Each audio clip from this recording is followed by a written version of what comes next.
কেন্দা থানার কুড়মাসল গ্রামে 34 বছর যুবকের রহস্য মৃত্যু। পূর্ব বর্ধমানের কাটোয়ার একটি রাইস মিলে জানা যায় সুনীল মাহাতো নামক ওই যুবক পরিবারের অভাব ও অনটনের কারণে পূর্ব বর্ধমানের কাটোয়ায় একটি রাইস মিলে দীর্ঘদিন ধরে কাজ করত।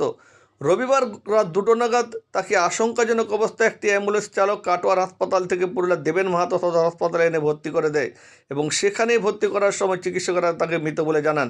আজ সোমবার তার মৃতদেহটি পুরুলিয়া সদর থানা পুলিশের উপস্থিতিতে ময়নাতদন্তের জন্য পাঠানো হয় পুরুলিয়ার দেবেন Mahato government medical college and হাসপাতাল হাতোয়াড়া মর্গে। সুনীল মাহাতোর মাথায় গভীর ক্ষত রয়েছে। পরিবারের লোকজনদের দাবি, কারখানার যে মালিক সেই মালিক তাদের পরিবারের সাথে কোনোভাবেই সহযোগিতা করেননি। একটি অ্যাম্বুলেন্স চালককে গাড়ি ভাড়া দিয়ে পাঠিয়ে দিয়েছিল সুনীল মাহাতোকে। পুরুলিয়ার দেবেন মাহাতো সদর হাসপাতালে তাকে মৃত বলে জানান। আজ মৃত্যুর কারণ জানতে দেহটি ময়নাতদন্ত হচ্ছে পুরুলিয়া হাতোয়াড়া মর্গে।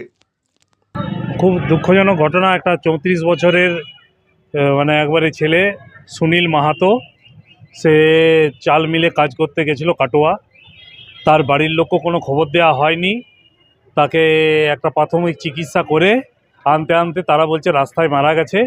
সেই কেন্দা থানারই কুড়মাসল গ্রামের ছেলে। আজকে তার লাশটা এখানে এসেছে। আমরা চাইছি সঠিক তদন্ত হোক এবং কী কারণে সে মারা গেল এবং তার বাড়ির লোককে কেন খবর দিল না। মিল কর্তৃপক্ষ তার বাড়ির লোককে খবর দেওয়া উচিত ছিল, তাদের লোক পাঠানো উচিত ছিল এবং একটা সমবেদনা জানানো উচিত ছিল। দেখলাম একবারে অমানবিকভাবে শুধু বডিটাকে এখানে পাঠিয়ে দিয়েছে। তার মা বাবা স্ত্রী সবাই বাড়িতে আছে। জঘন্যতম ঘটনা। এটা সঠিক তদন্ত হোক, সেটা আমরা চাইছি। আমরাও এখানে এসেছি এবং মিল কর্তৃপক্ষ তার পরিবারকে উপযুক্ত ক্ষতিপূরণ দেখ, এটাও আমরা তার সঙ্গে চাইছি। এখন আপাতত পাশে আছেন? আমরা পাশে আছি তার সেই ফ্যামিলি।